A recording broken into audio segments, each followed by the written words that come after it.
By 1943, the B-25 Mitchell had become one of the most versatile bombers in the Allied arsenal. It served across multiple theaters, from the Pacific to North Africa, carrying out medium-altitude bombing, strafing, and low-level anti-shipping strikes. Its design balanced speed, durability, and range, but its greatest weakness lay in one critical area: rear defense. The twin .50 caliber Browning machine guns in the tail turret, meant to protect against attacking fighters, were notoriously difficult to aim accurately under combat stress. The problem wasn't power. The guns could shred any aircraft that entered their field of fire. It was precision. At closure speeds of over 500 miles per hour, a fraction of a second meant the difference between missing entirely or crippling an attacker.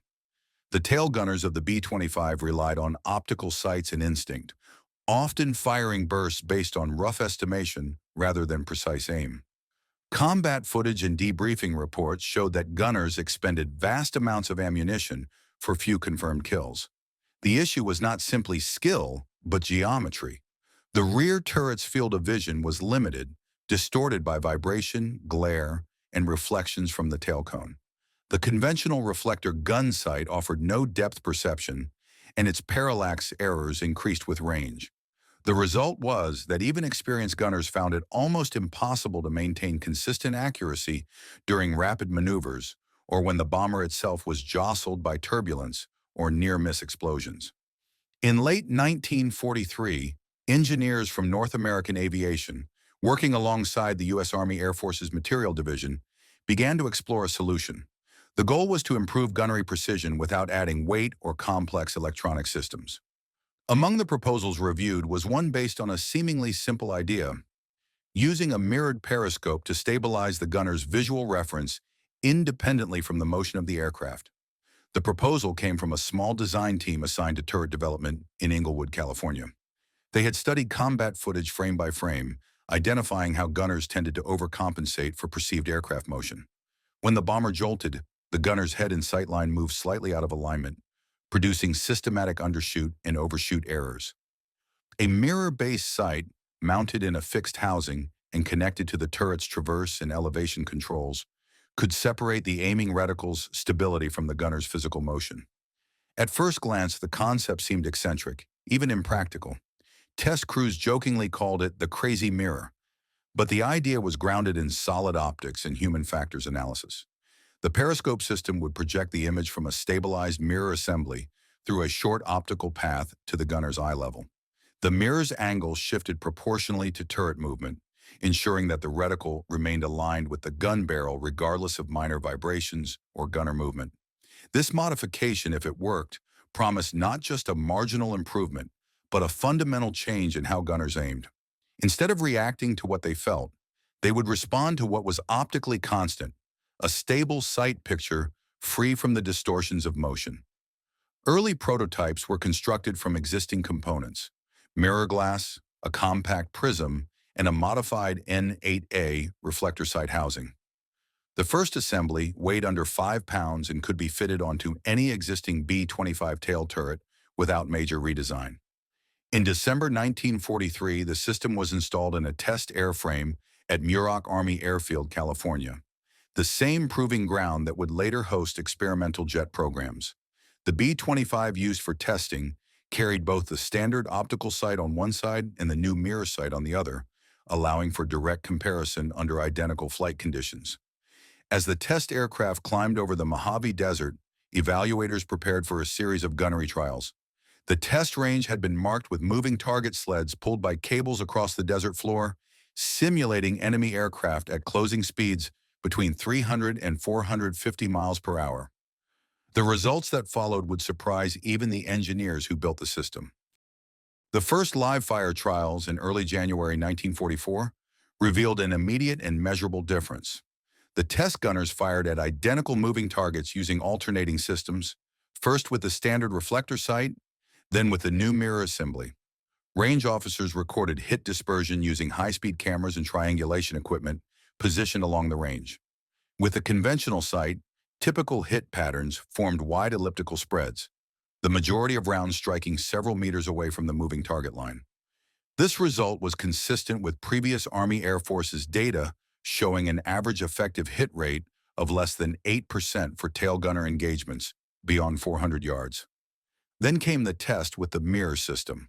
The first gunner hesitated, adjusting to the new optical image, a reversed reflection that at first seemed disorienting. But as he began tracking the sled target, his firing bursts became tighter, more controlled. The high-speed film later showed a dramatic reduction in angular error. Instead of wide sprays of tracers, the burst converged cleanly. When the firing stopped, the engineers examined the impact markers and realized the mirror system had achieved triple the accuracy of the baseline setup. The data was clear. At simulated ranges between 300 and 600 yards, hit probability jumped from an average of 7.8% to over 22%. More importantly, the gunners required fewer rounds to achieve comparable damage. The mirror's stability removed the need for continuous micro-corrections, freeing the gunner to maintain smoother tracking during evasive maneuvers. This success did not come from technological sophistication, but from simplicity. The mirror assembly acted as a mechanical stabilizer for human perception. By decoupling the gunner's visual frame from the aircraft's vibrations, it gave the illusion of steadiness even when the bomber shuddered from turbulence or flak bursts. The result was improved reaction time and better firing discipline. Reports from the Muroc trials were sent to Wright Field, Ohio, the Air Technical Service Command Center for evaluation. There, the data underwent verification by independent observers. Test officers repeated the trials under varied conditions, different altitudes, lighting, and turret rotation speeds. The improvement persisted in every scenario. Engineers began to explore why such a simple adjustment could produce such an outsized effect. Their analysis suggested that the human visual system responded not only to target motion, but also to peripheral cues of movement from the cockpit environment. When the gunner's body felt motion that the eyes also perceived as instability, the brain overcompensated, introducing error. The mirror sight removed those peripheral cues by anchoring the image to a stable optical axis. The gunner's muscle reflexes, no longer fighting the illusion of motion, responded more naturally to target trajectory. In practical terms, this meant gunners could track attacking fighters longer before firing and could adjust for deflection more accurately. The standard doctrine had advised short bursts to conserve ammunition, but with improved precision, gunners could now maintain effective bursts for extended engagements without waste. By February 1944, the project gained formal classification as the Periscopic Aiming Device, Experimental Series 4, abbreviated as PADS-4. Small production runs were authorized for combat testing on a limited number of B-25J aircraft in the 5th and 12th Air Forces. The plan was to install them on squadrons operating in Italy and New Guinea, where low to mid-altitude missions faced heavy interception from Axis fighters. The test deployment would determine whether the results observed in controlled trials could be replicated in real combat conditions, where vibration, smoke, and stress could easily overwhelm any mechanical advantage. In March 1944, the first operational trials began. 12 B-25J bombers equipped with the experimental mirror sight joined active squadrons under the 12th Air Force in southern Italy. Their crews were briefed on the system's operation, though official documentation described it only as an enhanced optical stabilization unit. The secrecy was not to hide the existence of the device from the enemy, but rather to prevent premature conclusions from skeptical commanders who distrusted unproven equipment. The Mediterranean theater provided the ideal environment for testing.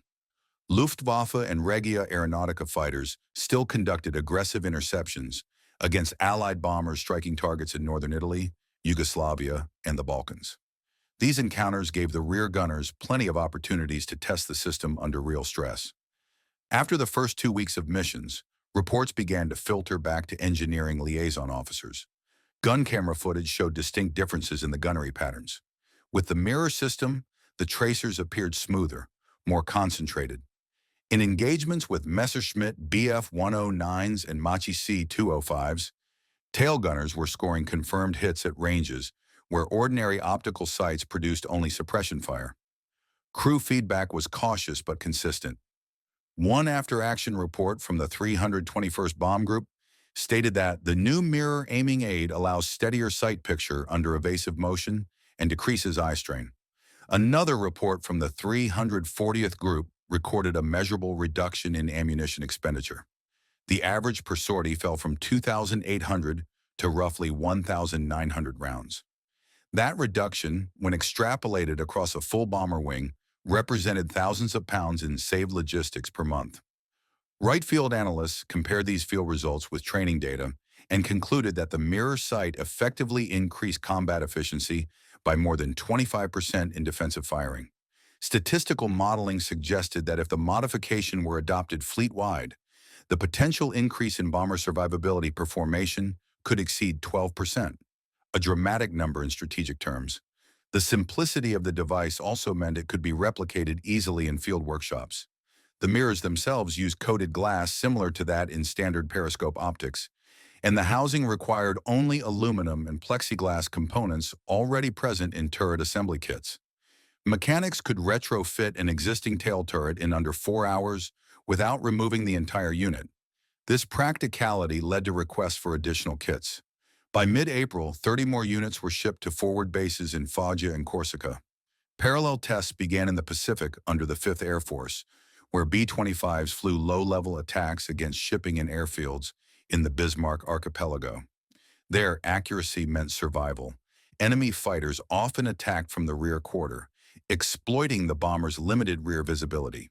In one engagement over Wewak, New Guinea, a formation of B-25s using the modified system repelled a Japanese Ki-43 Oscar attack with notable success. Gun camera frames later analyzed at Townsville showed that tail gunners had scored 3 confirmed kills and 2 probable within less than a minute of contact. The footage displayed consistent tracking despite aggressive maneuvering by both sides. These results attracted the attention of the Air Materiel Command. By May 1944, the mirror sight was no longer viewed as a mere experiment. It was redesignated as the M9 Reflector Periscope Assembly and approved for limited series production. The U.S. Army Air Forces issued orders for expanded testing of the M9 mirror system across different operational environments. The next phase focused on validating durability, alignment stability, and reliability under sustained combat conditions. Production models were installed not only in the rear turrets of B-25J bombers, but also in the dorsal turrets of select aircraft to evaluate performance against head-on attacks. By mid-1944, the modification had reached 2 active combat zones, the Italian front under the 12th Air Force and the Southwest Pacific under the 5th Air Force. Engineering officers monitored missions through debriefs, maintenance logs, and recovered gun camera film. Each sortie added valuable data to a growing body of evidence that this simple optical fix had altered the effectiveness of bomber defense. At Foggia Airfield, a group of test engineers analyzed film from 12 consecutive missions. They measured dispersion angles and burst patterns from the gun cameras of M9, equipped B-25s versus those using the standard N8A reflector sight. The contrast was significant. The average deviation between the reticle centerline and actual tracer convergence dropped by nearly 60%. Tail gunners were maintaining firing solutions at angles and speeds that would have been nearly impossible months earlier. The key advantage lay in how the mirror assembly compensated for sudden pitch and yaw movements. When the bomber banked, the reflected image inside the periscopic sight shifted more smoothly than the physical turret. This allowed the gunner's perception to remain centered while the mechanical system absorbed vibration. In essence, it stabilized the target image without needing any gyroscopic components or electrical stabilization, a purely optical correction to a biomechanical problem. Crews flying with the system began to report an unusual sensation. Aiming felt easier. The gunner's workload, physical and cognitive, was reduced. Instead of constantly readjusting to keep the target within the sight ring, the reflected image seemed to float in place, allowing for more precise lead calculation and better anticipation of enemy trajectories. Combat reports reflected this improvement in subtle but telling statistics. More confirmed hits and fewer gunners suffering from fatigue or eye strain after long missions. At the same time, engineering teams noted that accuracy improvements were more pronounced in turbulent conditions and during evasive maneuvers. On smooth level flights, the difference between conventional and mirror sights narrowed. This confirmed the initial hypothesis. The mirror's greatest value came not from perfect aim, but from maintaining aim under stress. To validate these operational findings, Wright Field's Armament Laboratory conducted controlled vibration tests using a B-25 tail section mounted on a hydraulic rig. Testers replicated flight turbulence frequencies measured in combat. Photographic instruments tracked sight displacement relative to gun barrel movement. The mirror system maintained alignment within 0.3 milliradians, roughly 1/10 the deviation of the standard sight. By July 1944, formal reports summarized the findings in quantitative terms. Hit dispersion reduced by 63%.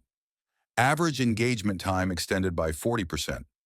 Ammunition expenditure per confirmed kill reduced by 28%. These numbers translated into real combat survivability. Command staff began considering limited integration into bomber units preparing for extended missions over southern Europe and the Philippines. As mid-1944 progressed, the M9 mirror sight quietly became part of the B-25's evolving defensive ecosystem. By that stage of the war, the Mitchell was performing an increasingly diverse range of missions: skip bombing in the Pacific, medium-altitude formation raids in Italy, and low-level interdiction strikes in Burma. In all theaters, defensive gunnery remained critical to survival. The M9's influence was particularly noticeable in the Pacific, where Japanese fighters such as the Kai-43 and Kai-61 often attacked from the 6 o'clock position. At those closing speeds, tail gunners had mere seconds to engage. The mirror system gave them that time. Crews from the 345th Bomb Group, operating from Nadzab and Biak, began to record engagements where enemy fighters were destroyed before they could reach firing range. Combat footage showed tracers walking up smoothly to intersect with the attacking aircraft, an indicator of controlled, stable tracking. These improvements coincided with a sharp decline in rear quarter losses. Between May and August 1944, statistical analysis from 5th Air Force units showed that B-25s equipped with M9 systems suffered 18% fewer rear sector kills by enemy fighters compared to aircraft with standard sights. Maintenance crews, initially skeptical, began requesting spare mirrors as part of standard equipment. Meanwhile, in Italy, squadrons flying out of Foggia and Amendola under the 12th Air Force integrated the mirror sight into routine mission planning. The Mediterranean environment tested the system differently. Glare from the sun, thin atmospheric haze, and high-altitude vibration created visual distortions. Yet the mirror assembly continued to perform. Its optical coatings, originally developed for periscopic submarine use, resisted glare better than standard lenses. Field modifications were even being improvised. Some units experimented with slightly curved mirror surfaces to widen the field of view. Though these adjustments occasionally introduced minor image distortion, the overall benefit remained. A report dated 22 August 1944 from the 310th Bomb Group concluded that the mirror-type sight is the most stable aiming aid yet fitted to Mitchell series aircraft, offering consistent tracking advantages under evasive maneuver and engine vibration. At Wright Field, engineers reviewed this flood of combat data. Their evaluation went beyond simple accuracy figures. They examined pilot reports, ammunition expenditure records, and gun camera film to determine broader implications. What emerged was evidence of improved defensive cohesion. Tail gunners were hitting more consistently, forcing enemy pilots to break off earlier in attack runs. This shift changed Luftwaffe and Japanese tactics. Many began attacking from oblique angles or higher altitudes to avoid the now deadly 6 o'clock approach. The transformation was subtle but strategic. A small optical mechanism had reshaped the psychological balance between bomber and fighter. Before the M9's adoption, attacking fighters could rely on tail gunners being inaccurate during turbulence or when startled. Afterward, those same gunners had confidence. Their weapon sights no longer betrayed them when the airframe shook. By September 1944, Army Air Forces Command issued Technical Bulletin TBAF-174, recommending the M9 mirror sight for all new production B-25J aircraft where supply allowed. Production bottlenecks and competing optical priorities limited full deployment, but field retrofits continued through late 1944. In the background, another critical realization was emerging. The mirror sight's success wasn't merely a triumph of optical engineering. It was an early demonstration of how human factors and machine interfaces could redefine combat effectiveness. By late 1944, the crazy mirror, once a field improvisation, had become a documented and proven innovation within the U.S. Army Air Forces. Though production never reached the scale of standard reflector sights, enough M9 systems were deployed to allow for detailed performance analysis across hundreds of sorties. At the Air Technical Service Command's Wright Field offices, the Engineering Division compiled a comprehensive statistical summary of defensive engagements involving B-25s equipped with the mirror sight. Across 176 recorded attacks from German and Japanese fighters between June and November 1944, tail gunners using the M9 achieved confirmed hits in 39% of cases, compared to just 13% in conventional sight aircraft. That figure represented a 300% improvement in effective defensive fire, the same dramatic margin first recorded in the original Muroc trials. The results were too consistent to dismiss as coincidence. Investigators cross-checked gun camera footage, maintenance logs, and even ammunition consumption to eliminate bias. The findings held. The M9 gave gunners faster acquisition time, steadier tracking, and tighter dispersion patterns. It was not magic, only physics applied to human perception. Technicians identified two main contributing factors. First, the mirror's optical compensation reduced the visual lag between turret movement and target motion. Second, it allowed the gunner to maintain eye alignment while absorbing the recoil of twin .50 caliber Brownings, minimizing overcorrection. In plain terms, it made the act of aiming feel natural, smooth rather than jerky. Even minor changes in perception mattered. Tests with flight simulators at Eglin Field found that gunners using the mirror sight reported a 27% reduction in perceived vibration and a 19% improvement in target retention during abrupt aircraft movement. These seemingly small ergonomic effects translated into lethal precision in combat. Reports from the Pacific continued to reinforce this trend. Crews of the 499th and 501st Squadrons described engagements where enemy fighters attacking from below and behind were destroyed in seconds. A typical entry from a mission log dated December 12, 1944 read, "Enemy single-engine fighter made steep climb from rear. Gunner held aim continuously through dive maneuver, scoring hits from 600 to 300 yards.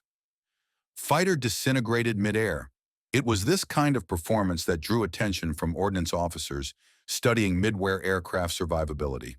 Their analysis concluded that the mirror system's greatest impact was not just in kill probability, but in deterrence. Enemy fighters increasingly avoided long attack runs from the rear of B-25 formations, preferring head-on or beam engagements, which in turn reduced the overall vulnerability of the bomber columns. From a logistics standpoint, the mirror's impact was equally tangible. By conserving ammunition and reducing damage rates, it indirectly improved sortie efficiency. Fewer defensive kills per mission meant fewer repairs, shorter turnaround times, and higher mission readiness. This effect, though secondary, was precisely measurable in air-based maintenance reports. Despite its success, the M9 never achieved full-scale deployment before the war's end. Optical manufacturing capacity was consumed by the production of bomb sights, periscopes, and rangefinders. Moreover, late-war priorities shifted toward radar and electronic gun-laying systems, which promised even greater precision. Yet within the community of gunnery officers and armament engineers, the mirror sight earned a quiet reputation as a war-winning minor invention. To the crews who used it, the mirror wasn't just a tool. It was confidence embodied in glass and steel. In an environment where seconds decided life or death, it turned uncertainty into stability. In early 1945, as the Allies advanced across Europe and the Pacific Campaign entered its final phase, the M9 mirror sight underwent its last stage of combat evaluation. By this time, both engineers and crews had accepted it as a practical improvement rather than an experiment. It was a mechanical expression of wartime ingenuity, a reminder that small ideas could have outsized consequences when lives depended on them. The 12th Air Force in Italy continued flying B-25J models equipped with the system through the spring. Reports from the 321st Bomb Group indicated that the average duration of effective defensive bursts had increased from 2.8 to 4.1 seconds, a significant improvement in air combat terms. More crucially, camera film confirmed that tail gunners were scoring hits earlier in the approach window. Enemy fighters often broke off before reaching firing range, a sign that the psychological effect of defensive accuracy had become as important as the physical one. Post-mission debriefs collected in March 1945 included repeated references to the mirror sight's steadiness. One gunner wrote, "The sight stays on target even when the ship shakes apart. It feels like the target moves slower." This was not an illusion. Optical analysis conducted at Wright Field later showed that the reflected image inside the mirror assembly provided a subtle motion damping effect, a consequence of angular parallax. It reduced apparent target speed by roughly 8% as perceived by the gunner's eyes, allowing smoother compensation during aiming. While the system proved most effective in the tail turret, similar principles were being tested in the top and waist positions of other aircraft. The B-24 and A-26 Invader both carried versions of the stabilized periscopic sight under evaluation. Though these models differed mechanically, they shared the same conceptual DNA: the belief that stabilizing the gunner's sight picture could triple accuracy without electronics or additional power. In the Pacific, the mirror sight's legacy was taking shape in another direction. Ground engineers on Leyte and Mindoro began adapting the design for low-level strafing missions. Modified B-25H aircraft, which featured heavy nose-mounted guns, used the periscopic mirror concept for fixed forward aiming. These hybrid adaptations combined bomber optics with attack plane aggressiveness, demonstrating the design's flexibility. At the same time, in Allied technical intelligence circles, comparisons were being drawn between the American mirror sight and German innovations recovered from downed Luftwaffe bombers. In early 1945, British investigators examining a Ju-88G night fighter discovered a similar concept: a periscopic alignment mirror integrated with a radar gun sight. The two systems had evolved independently but solved the same problem: compensating for motion and human error in unstable conditions. The convergence of these developments underscored a broader truth about late-war aviation. Across nations, engineers were finding that improving human-machine interaction often produced greater gains than increasing raw firepower. The mirror sight was a product of that realization, a shift from brute force to precision, from more bullets to better aim. Back at Wright Field, final reports summarized the project's operational lifetime. Between December 1943 and April 1945, approximately 150 mirror systems had been installed across 4 major theaters. The aggregated data showed that aircraft equipped with the device were 23% less likely to be destroyed by fighter attack. These numbers were modest in appearance but immense in consequence, enough to influence survival rates across dozens of missions. By the time production ceased, the M9 had quietly proven that perception could be engineered just as effectively as machinery. As the war moved toward its conclusion in mid-1945, the M9 mirror sight had already left its mark on aerial warfare. While few outside armament engineering circles even knew it existed, its influence extended far beyond the B-25. Within Air Materiel Command, technical officers began to see the system not as a one-off innovation, but as an early form of human-stabilized targeting, a mechanical interface designed around perception rather than pure mechanics. Data compiled from the 5th and 12th Air Forces continued to confirm the mirror's operational value. Out of 312 documented encounters involving aircraft fitted with the system, 68 resulted in confirmed enemy losses, while less than half as many B-25s were lost to fighter interception compared to unmodified units. These were not statistical flukes. Combat analysts at Wright Field noted that aircraft fitted with periscopic mirror sights exhibit greater defensive coherence within formations.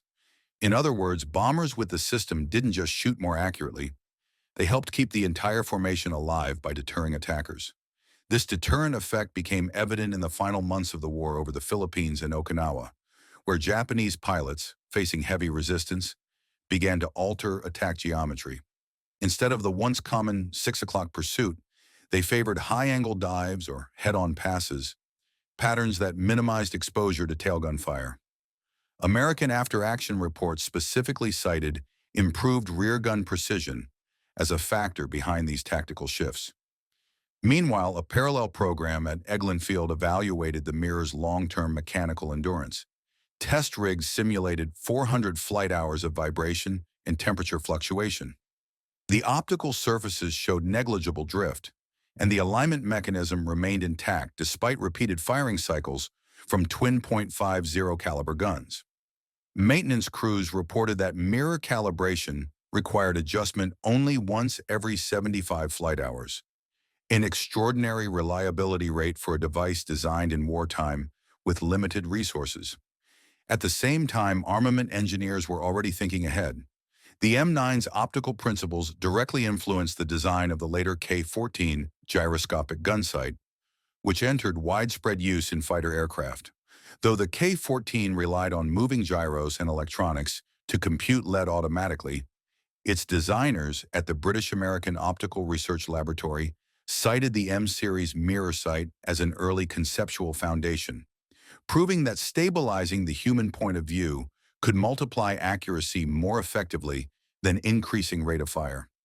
Even as the focus shifted toward jet technology, the mirror sight's simple logic continued to resonate. It demonstrated that the human eye and brain, properly supported by stable optics, could outperform complex mechanical systems in dynamic combat. This principle would later reappear in the 1950s in the design of early radar gun sights and bomber fire control systems. By the summer of 1945, production of the M9 ceased as aircraft priorities turned toward the Pacific's final offensives. Yet the few remaining B-25s fitted with the system continued to fly, escorting convoys, attacking shipping, and supporting ground operations. Maintenance logs from Clark Field in the Philippines record mirror systems still functioning perfectly after months of tropical humidity and salt exposure. When Japan surrendered in August, those aircraft returned home, and many were scrapped. But before they were dismantled, technical teams cataloged every surviving example of the mirror sight, preserving blueprints, alignment data, and field notes. These archives would later become reference material for post-war fire control research. The crazy mirror, once dismissed as a field oddity, had quietly proven that optical clarity, not just weaponry, could change the outcome of combat. After the war, as the U.S. Army Air Forces transitioned into the newly formed U.S. Air Force, the M9 mirror sight disappeared from operational use, but not from technical memory. Engineers at Wright-Patterson Air Development Center retained detailed documentation from the wartime program, including original prototype drawings, test data from Muroc, and field reports from Italy and the Pacific. The site became a case study in low-cost, high-impact innovation, a reminder that battlefield success could emerge from understanding human behavior as much as mechanical design. Post-war analysis revealed why the system had worked so effectively. Traditional reflector sights depended on stable flight to maintain accuracy, but medium bombers like the B-25 operated under constant vibration and abrupt maneuvers. The mirror's reflected image created an optical buffer between the gunner's perception and the aircraft's motion. In laboratory conditions, this effect could be described mathematically. The mirror introduced a micro-delay between real angular displacement and perceived motion, effectively filtering high-frequency vibration from the gunner's visual field. In practice, it meant that turbulence no longer disoriented the gunner's aim.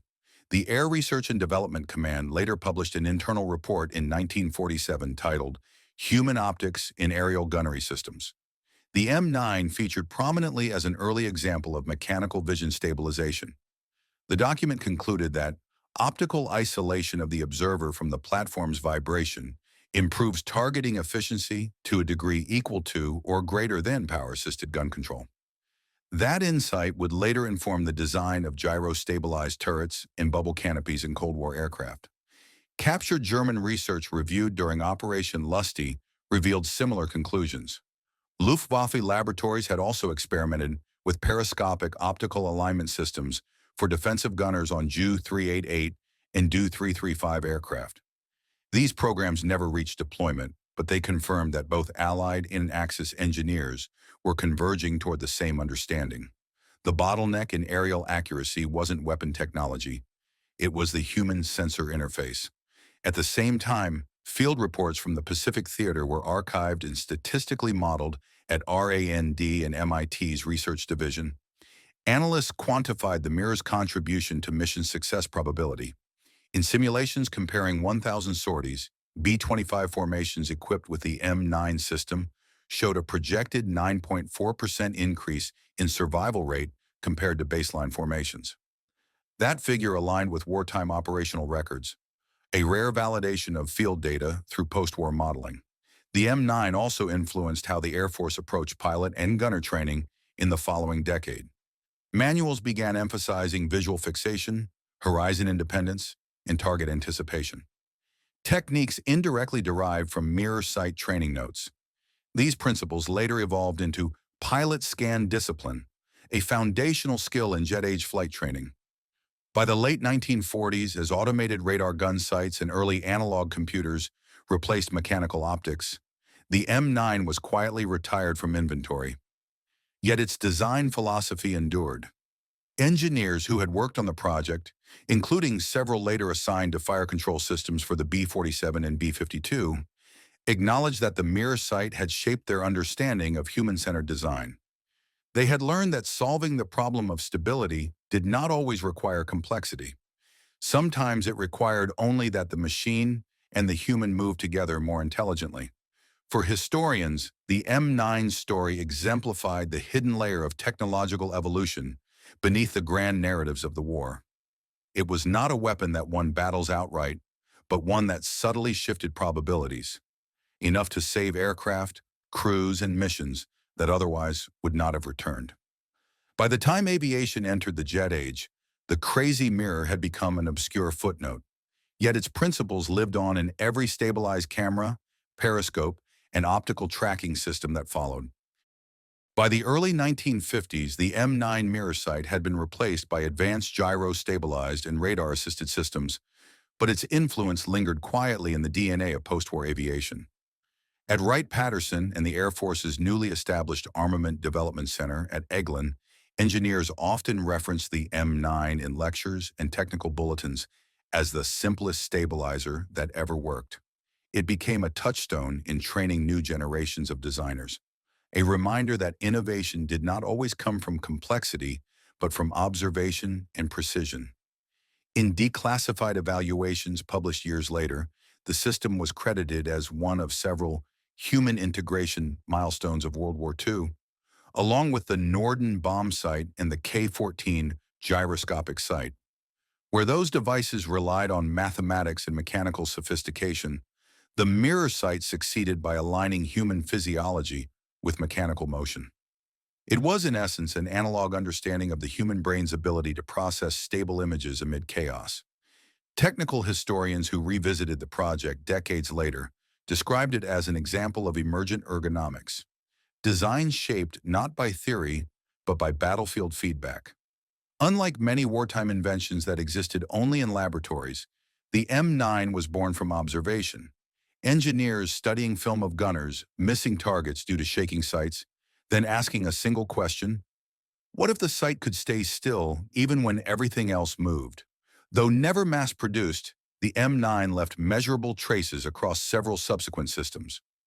Early airborne reconnaissance cameras, stabilized binoculars, and even submarine periscopes adopted its optical compensation geometry. In aviation, its design logic resurfaced in the B-29's central fire control system, which linked periscopic gun sights to remotely operated turrets using gyros and mirrors. The same conceptual lineage, scaled and electrified. The engineers who built it were never famous. Most returned to civilian industry after the war, working on optical instruments or mechanical controls. Their wartime project received no public recognition, no awards, yet among those who understood its impact, flight test officers, gunnery instructors, and maintenance chiefs, it earned quiet respect. Veterans remembered it not for its novelty, but for its reliability. One after-action note from 1945 summed it up best: it just worked. As aviation evolved into the jet and missile era, the lesson of the M9 remained relevant. Precision begins with perception. The system had proven that stabilizing what the human eye sees could be as decisive as improving what the weapon fires. That insight bridged the gap between mechanical engineering and psychology, laying early groundwork for what would later be called human factors engineering, the study of how people and machines perform together under stress. Today, very few M9 units survive. A handful are preserved in museum archives, one at the National Museum of the U.S. Air Force in Dayton, another reportedly stored at Hill Aerospace Museum in Utah. Their simple, polished mirrors reflect the same image they once showed over the Mediterranean and Pacific. A world in motion, steady through the eyes of a gunner who trusted his tools. In the vast technological panorama of World War II, the M9 was a minor device, but it embodied the essence of wartime innovation. Creativity born from necessity, refinement from chaos, and victory from the smallest increments of improvement. Its story is not one of heroism or grand invention, but of quiet precision. The way a mirror, properly aligned, could triple a man's accuracy and change the odds of survival in the sky. If you enjoyed this video, don't forget to like, comment, and subscribe for more World War II stories.